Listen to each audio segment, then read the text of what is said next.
if anybody can succeed on social media, it's you. So why are you not on social media? It's a great question.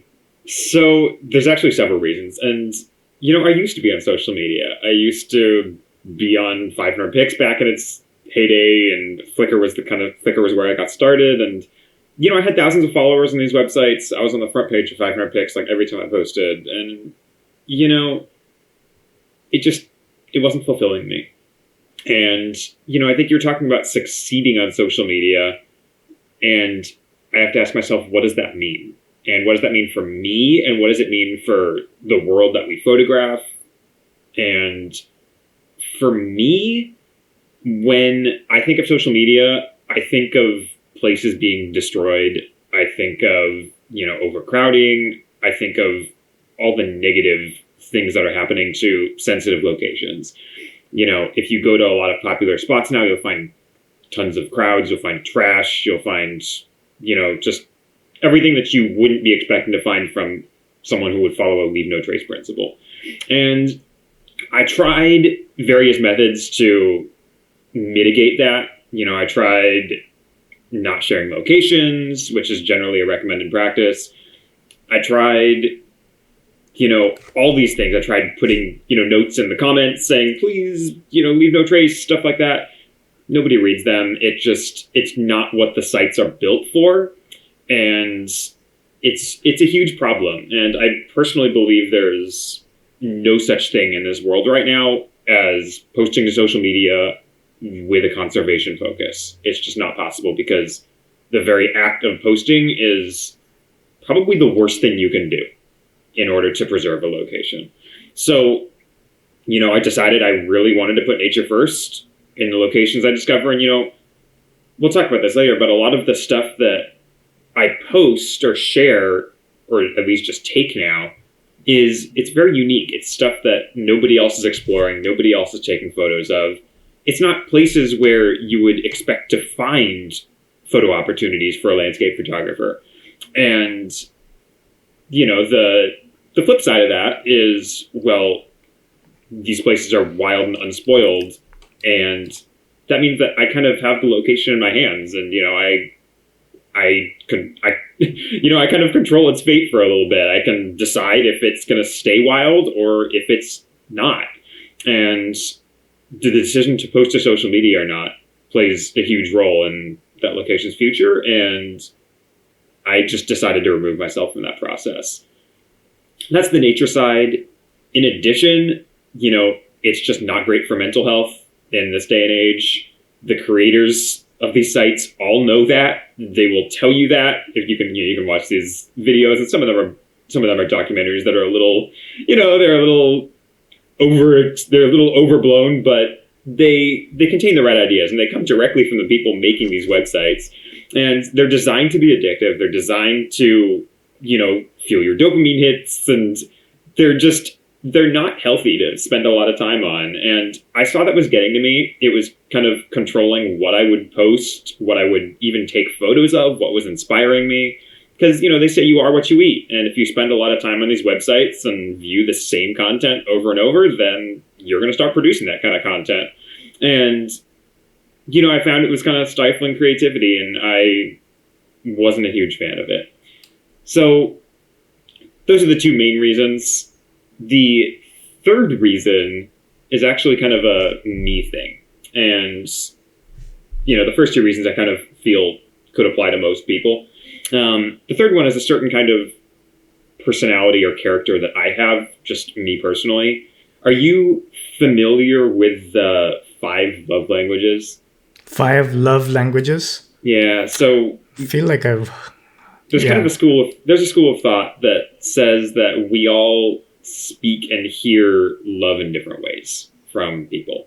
And, a lot of people apply this to a partner, a romantic partner, but it can really apply to anything in life where you're giving or receiving affection.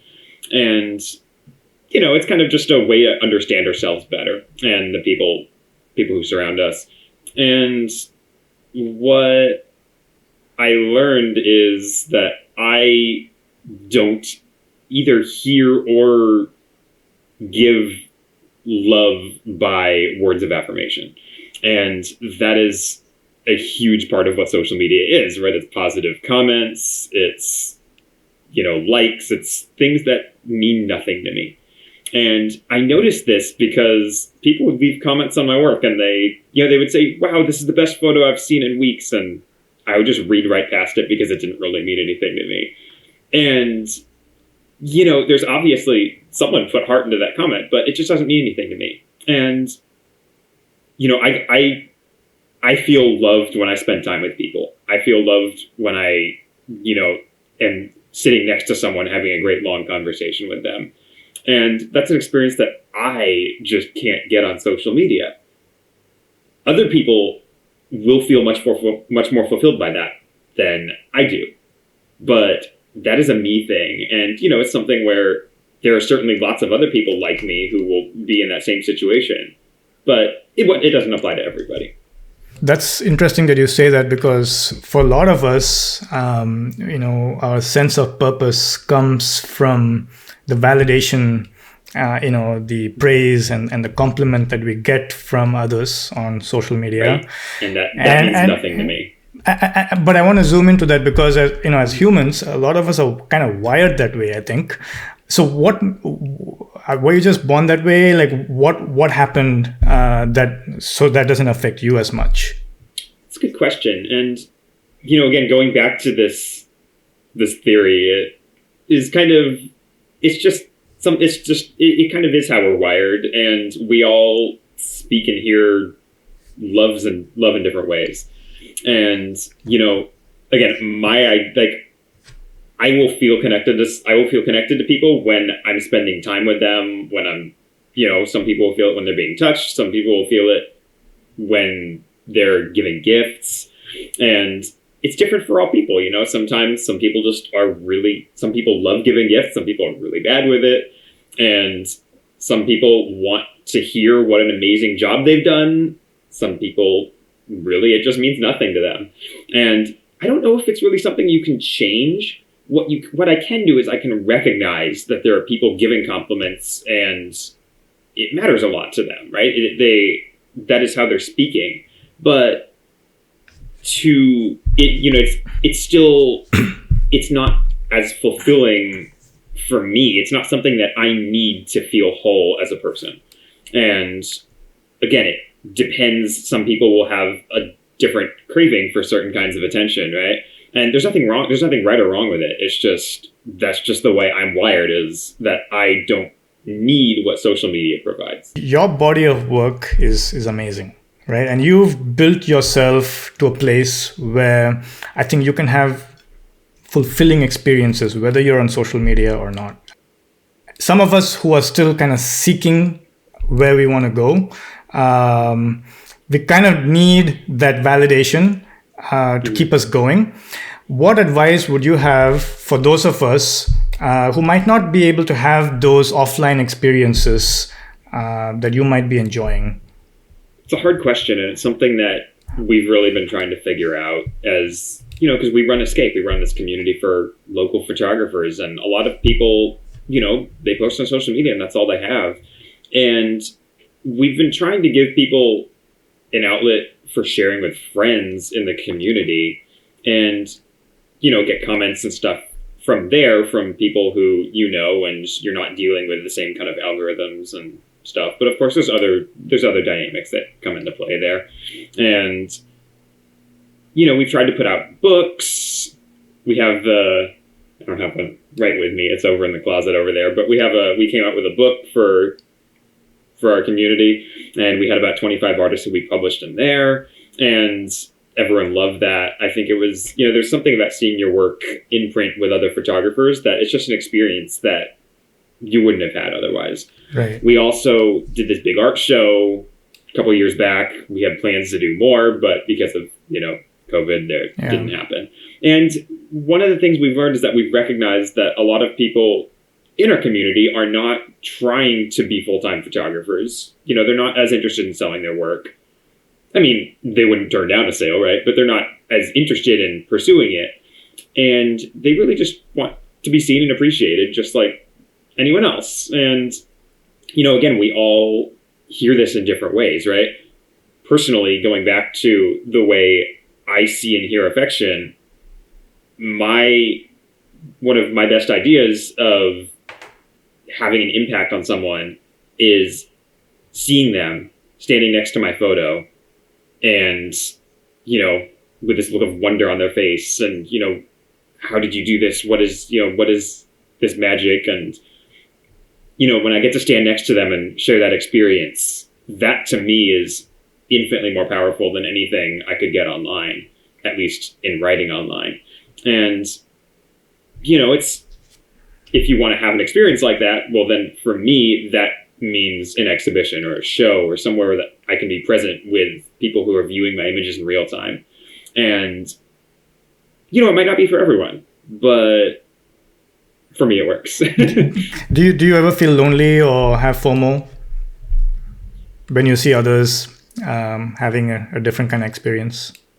Not really, because, we all get fulfillment in different ways. And as long as I feel like I'm getting something, if I feel like I'm getting a piece of the pie for myself, then, there's like others enjoying life does not, it's not a zero-sum game here, right? We can all derive enjoyment, and we can all find love, and we can all find happiness. And just because you're happy doesn't mean I can't be. Sure. Yeah. And how do you deal with this? Like you probably have a lot of family, friends who appreciate your art, who aren't photographers and who might not be in Escape, in the communities where you share your work. So when you create new things, when you create new pictures, how do they get to see your new releases? It's a great question. And honestly, I haven't 100% figured it out because, again, I don't post on social media, which is the place where most people would be, right? They would follow you on Instagram. They would see it on Facebook or TikTok or, whatever the makes me feel old kids are using these days. But,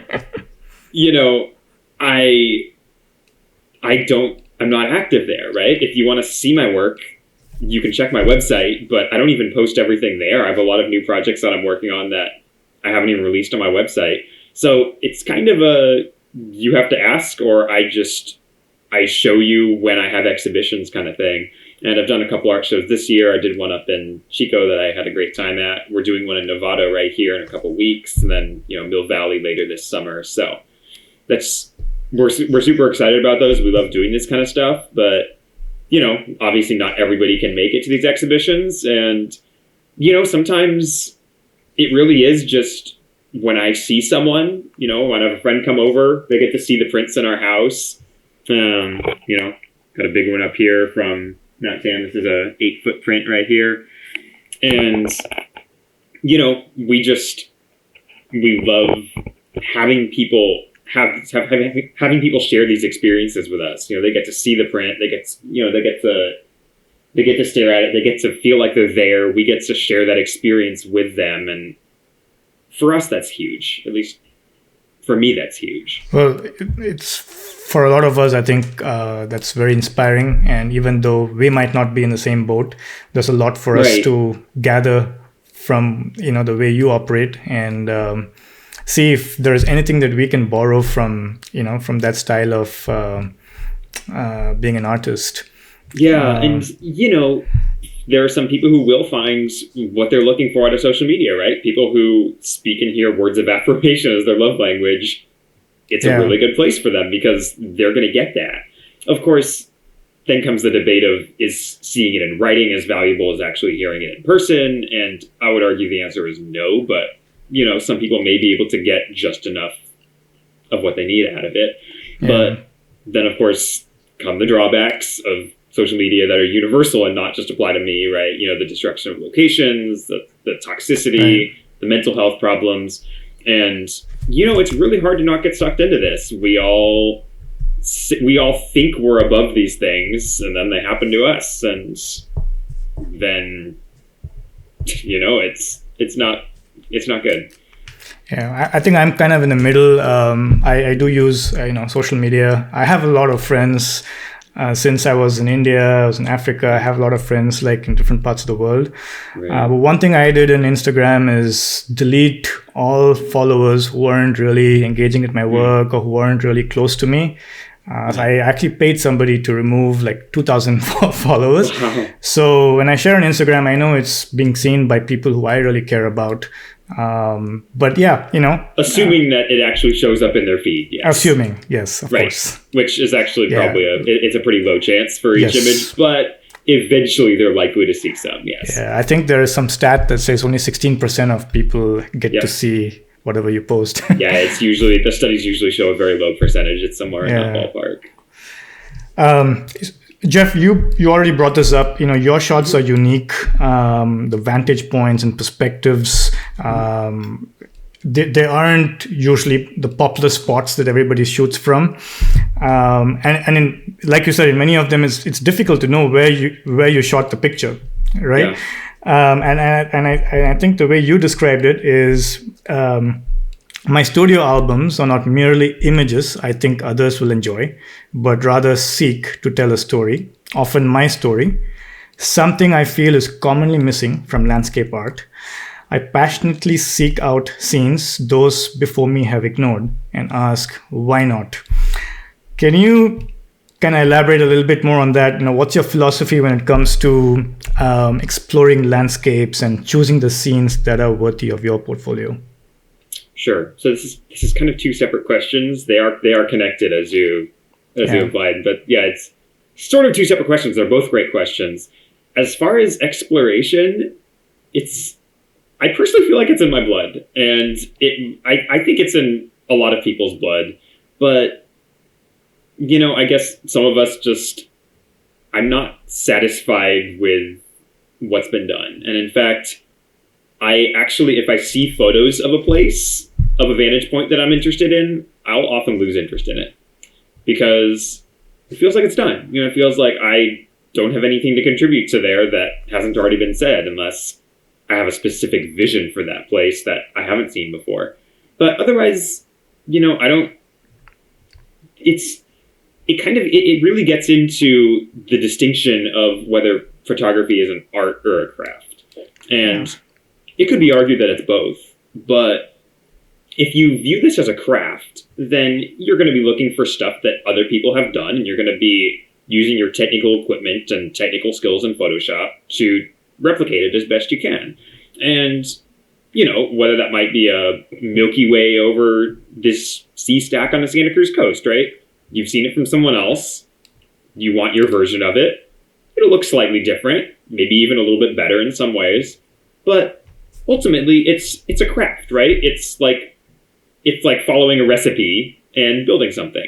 And, if you have a chef, cooking can be an art. It can also be a craft, right? You can follow a recipe verbatim. You can make this salad or this perfect chicken bake exactly as it was in the recipe, exactly as someone else did it, exactly as it was in the picture on Instagram.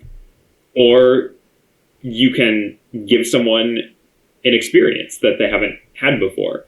And for me, that's what I'm interested in. And again, it really does come to the point where if I have seen something before, I'm probably not interested in photographing it at this point, because, that's not art to me. It doesn't feel like it's mine. It doesn't feel like it's my vision. And that's really important to me personally. It's not just that I'm doing this to try to get ahead of anything, or it's not a competition thing. It's just that it doesn't feel fulfilling to me. And you can't, if your heart's not in something, then it's just not going to be as good, right? It's going to show in your work. And there are people who are great craft people. They see amazing photos, they take amazing photos that look just like the ones that they saw, maybe even a little bit better. And, it usually won't speak to me emotionally because the person hasn't, there's not as much of a creative process in there, but it's a great technical process. So it has value. It's just not, it's kind of a different, it's very different approaches. And for me, I view myself as an artist. I live and breathe. I live and breathe exploration, and when I'm in a place, when I'm in a natural place or a cityscape place, it can be anything, and you can find photo opportunities anywhere. But what I'll look for, what I generally do, my approach is, we have this escape forecast that usually tells us about where and when to go. But I only plan to a certain extent. I will put myself in places and at times where good stuff isn't likely to happen. So, I may know that there's going to be a good sunset in the San Francisco area tonight. So where I will stop, and most people would continue, is most people would say, okay, well, I want to shoot the sunset over the Golden Gate Bridge at this angle from this vantage point. I'm going to go to this spot, which I have a pin for, and I'm going to capture this photograph. I don't do that. I will just travel to the area. I will look at the sky. I will see what I think is going to be good in which area. Or I'll just throw myself into some place that I've never been, knowing that there's going to be pretty good light in the area. And I'll let the scenes come to me. The inspiration usually does flow. Occasionally it doesn't. That's okay. There will always be more. But I really think it's an important process for me. And, again, it really depends if you're out there to make art or just as a craftsperson, because there's nothing wrong with following a recipe. But I personally, as an artist, I find that I'm looking for something different. I actually want to zoom into the art versus craft thing in just a bit. But in terms of exploring landscapes, would you say that you're kind of spontaneous in terms of how you travel to places, or do you absolutely do a little bit more advanced in fact, planning? I'm notoriously difficult to meet up with, because I'm notoriously difficult to plan with, and it's kind of a problem. Like if my partner and I take a trip, it's very difficult to plan a dinner reservation, right? Because there might be a sunset that I need to chase, and I need to go. And I feel a very strong calling during these events. Like I feel like I really have to be out there capturing them. And again, it's not a FOMO thing. It's not that I feel like I need to capture it to make other people happy. It's just that it just makes me feel complete, and makes me feel like I'm really fulfilling my creative vision when I'm out there. And I don't always get to control where and when that happens. I just have to answer those opportunities as they come. Do you mostly go to like local areas that you can go to like within a day or so? Yeah, it's kind of a mix. The benefit to going local, and there are huge benefits to doing local. One of the most important ones for me is I feel a deeper connection to a lot of the areas that I live in. And, this even happened to me down in the South Bay. I lived in Campbell, and, near San Jose. And that's not really a place where you would associate as a landscape photography destination. But I actually found a lot of really nice stuff within a couple miles of home, and some even that I could walk to from home. And I have some photos that I'm really proud of from places that nobody's photographed before, and they're right near home. And I actually never released some of them because, of the environmental impact that I didn't want to have.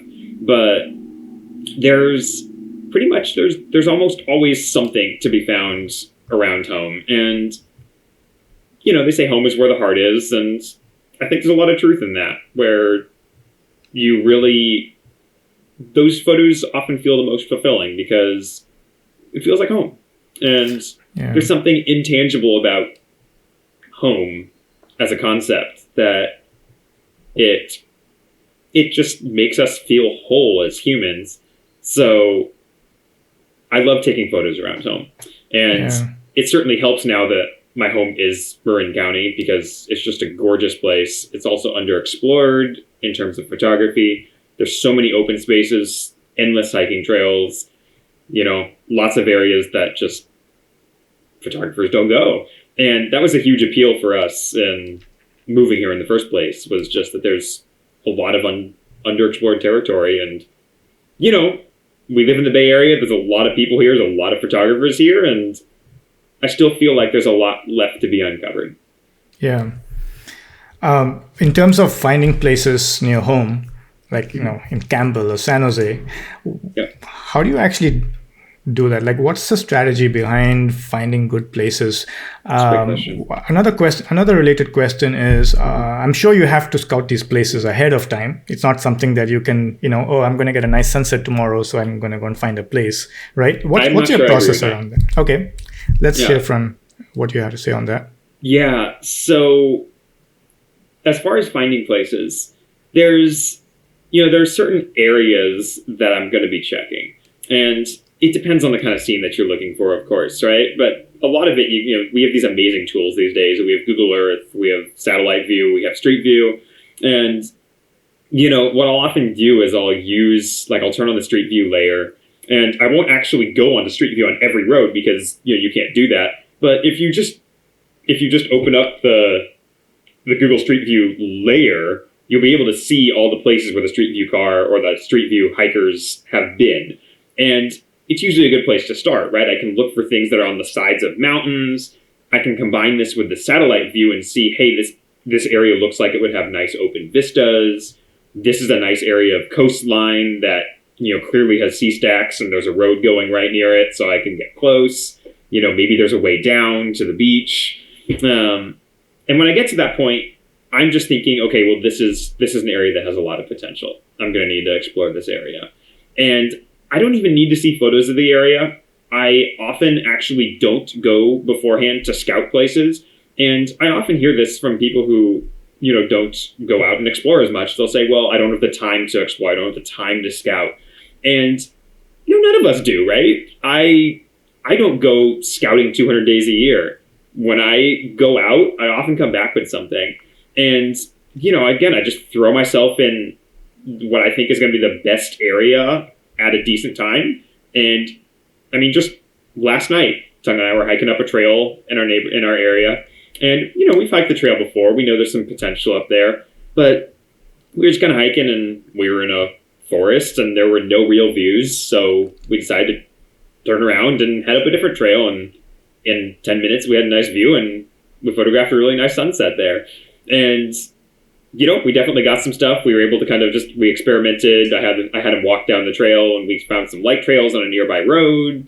Like, there was just so much cool stuff that, again, I've never seen a photo of this area, haven't taken this shot before.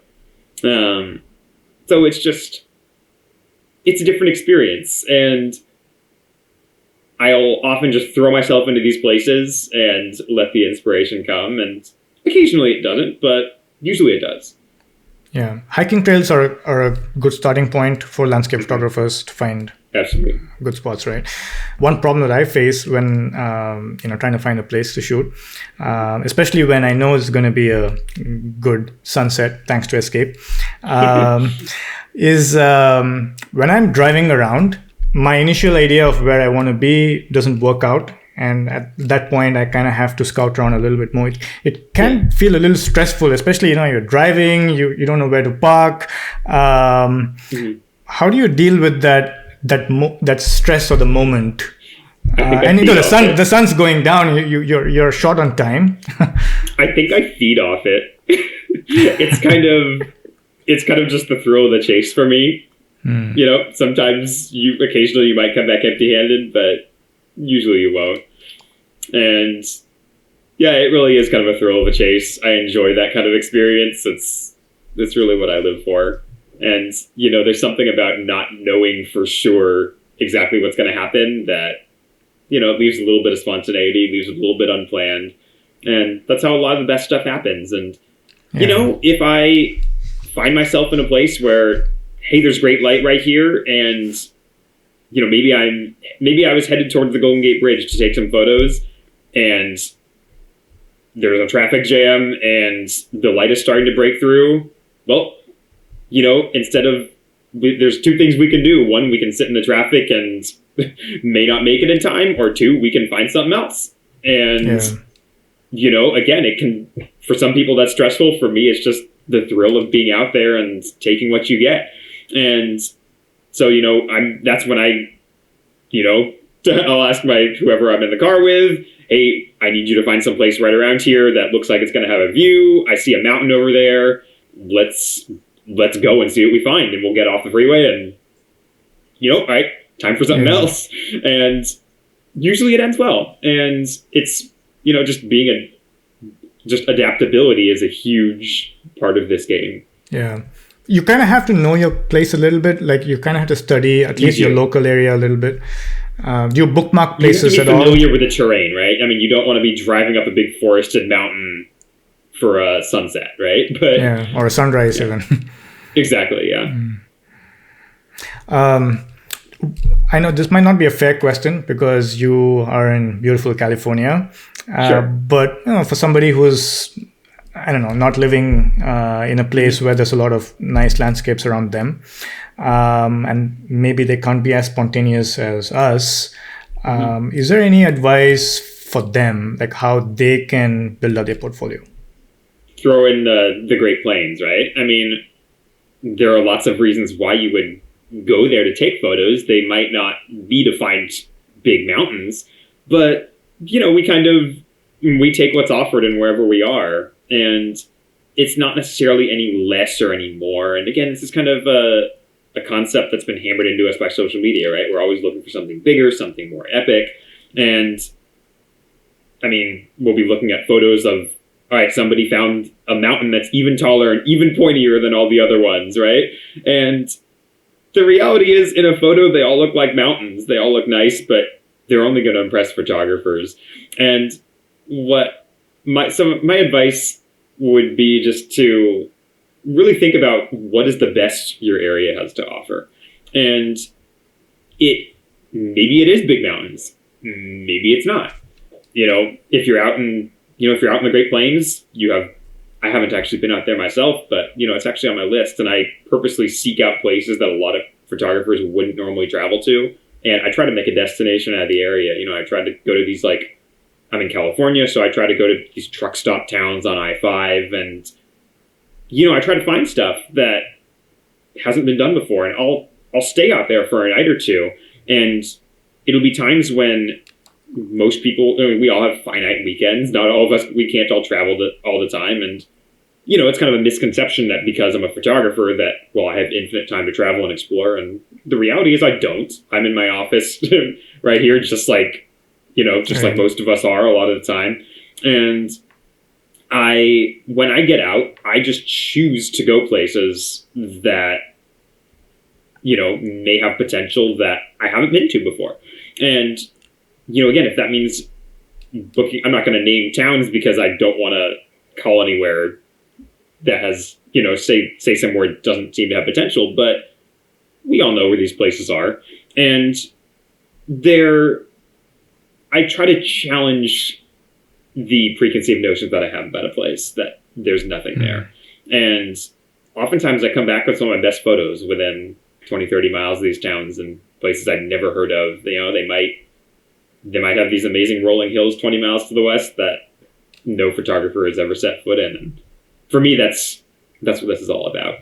And, again, if you use the best of what the area offers, right? If your area gets really interesting weather, but it's completely flat, well, use the weather, make that the focus. If you're in a big city, you're not going to be taking photos of mountains, and that's okay. You have other interesting things to take photos of, right? Yeah. If you live in the mountains, then you don't have the city to take photos of. So, and I actually found this when I lived in the mountains. I was a park ranger in Sequoia National Park. I was a backcountry ranger, and I lived in these amazing mountains, and it was incredible. I loved it. I hiked every trail in the whole place. I hiked all these off-trail routes. I climbed peaks. I did, I knew the place like the back of my hand, and it was an amazing experience.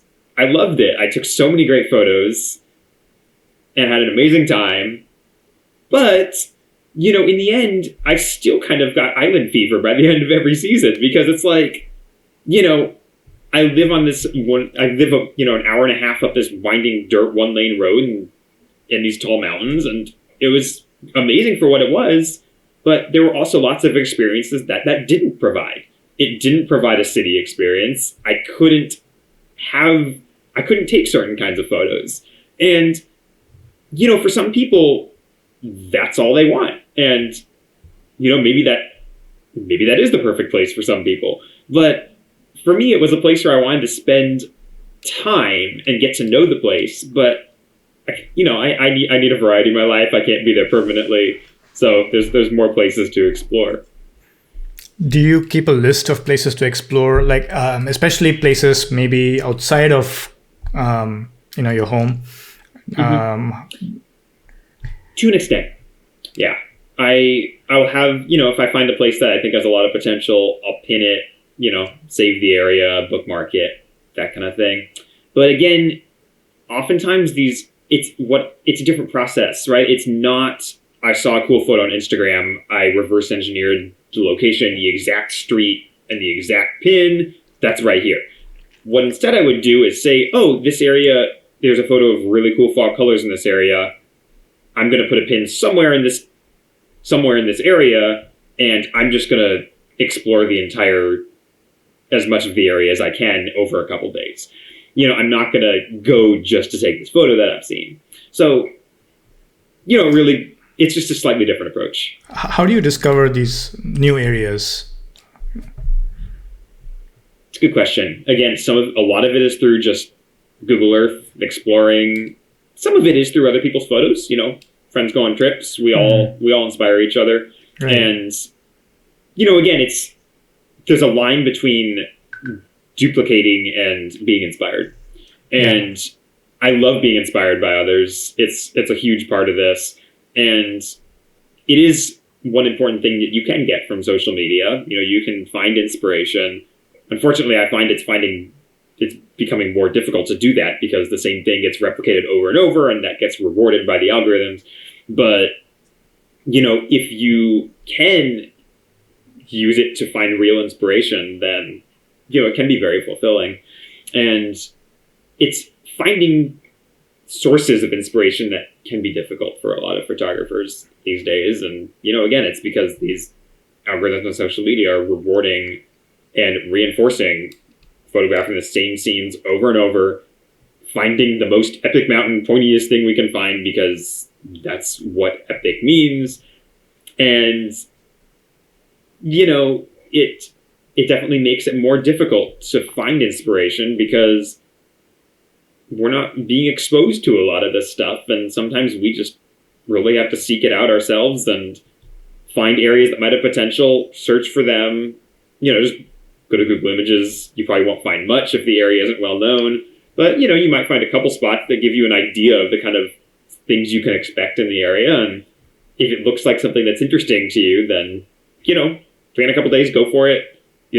Instead of going to Yosemite for the 78th time for Bay Area people, try somewhere else, and for me, it's like, it was hard the first couple times when I would see a snowstorm in Yosemite and I would not go because I had somewhere else planned.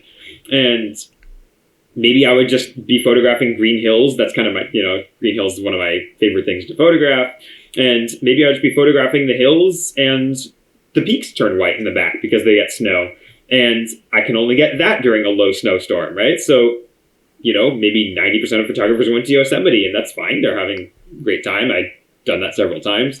But, once I feel like I've been there, done that, then time to try something else. And that comes with no guarantees, right? Yeah. You may wish that you had gone to the place that you knew that time, but it often does come with big rewards, and they feel better because it feels like you discovered it, you found it, and it's you. Yeah. You have to have a mindset of not having an expectation of a shot that you can come back exactly. to. Right? And you have to give yourself enough days to explore a new area. Exactly.